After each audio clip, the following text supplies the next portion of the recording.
आज पूरा देश आज़ादी का 75वां वर्षगांठ मना रहा है, लेकिन क्या कभी आपने सोचा है कि आज़ादी की पहली सुबह कैसी थी? हमारे पूर्वजों ने कैसे सेलिब्रेट किया था आज़ादी का पहला महोत्सव? बेतिया के स्वतंत्रता सेनानी जगत नारायण झा की पत्नी रानी देवी स्वतंत्रता की पहली सुबह हमें याद दिलाती हैं। वो कहती हैं कि 14 अगस्त 1947 को ही मेरे पति को देश के आज़ाद होने की सूचना मिल गई थी। वो रात भर रेडियो को अपने कान से सटाए करवट बदल रहे थे। मैं उनसे बार-बार पूछ भी रही थी कि आखिर सो क्यों नहीं रहे हो? क्या बात हो गई? और वो बस यही कहकर टालते रहे कि कल बताएँगे। जिसके बाद मैंने आगे पूछा भी नहीं और मेरी आँखें भी कब लग गई, मुझे पता भी नहीं चला। सुबह नींद खुली तो मुझसे पहले ही वो उठकर कहीं चले गए थे। फिर मैं भी रोज़ की तरह घर के काम-काज में लग गई। मैं काम कर ही रही थी कि अचानक से किसी के चिल्लाने की आवाज़ सुनी।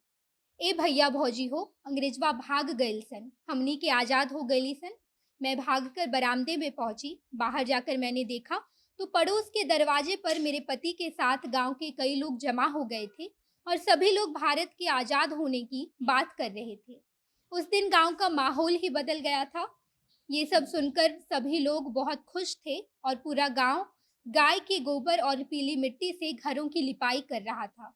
महिलाओं ने पुआ पकवान बनाया। सभी ने खूब गाने बजाने के साथ गांव के मंदिर में पूजा पाठ किया और देवी गीत गाते हुए प्रसाद चढ़ाए। अब नमस्कार, मैं नेहा चौधरी कैमरा पर्सन विशाल के साथ और आप देख रहे हैं जनता जंक्शन। सीतामढ़ी के मधोपुरा में जन्मी रानी देवी कहती है कि जैसे ही सभी को पता चला कि हम लोग आज़ाद हो गए हैं, तो बिहार समेत पूरा देश आज़ादी का महोत्सव मना रहा था। आज़ादी की खबर मिलते ही सभी लोग पूरे गांव में घूम-घूम कर स्वतंत्र होने की सूचना दे रहे थे। ऐसा लग रहा था जैसे मानो बरसों की तमन्ना पूरी हो गई हो। रानी देवी आगे बताती है कि लगभग 7 बजे तक पूरे गांव को आज़ादी के शुभ समाचार बताने के बाद मेरे पति के साथ सैकड़ों लोग मेरे दरवाजे पर जमा हो गए और सभी लोग मिलकर विचार विमर्श कर रहे थे कि आगे क्या करना है। जिसके बाद मेरे पति ने कहा कि नरकटियागंज जाना है, पार्टी का फरमान आया है कि नरकटियागंज के थाने में झंडा फहराया जाए।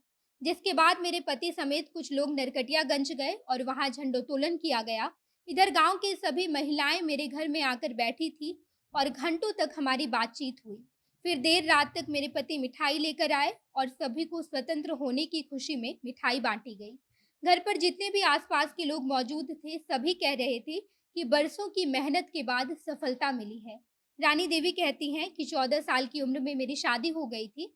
जब मेरी शादी हुई थी तो मेरे सास-ससुर नहीं थे और मेरे पति मोतिहारी में पढ़ाई करते थे और इसी दौरान चनपटिया में रेल लाइन उखाड़ने के आरोप में उनको गिरफ्तार किया गया था और मैं गाँव में अकेली रह गई। जेल से उन्होंने चिट्ठी भी लिखी थी। हालाँकि उस वक़्त उन्होंने अपनी यातना का कोई भी ज़िक्र नहीं किया था ताकि मैं यहाँ गाँव में परेशान ना हो जाऊँ।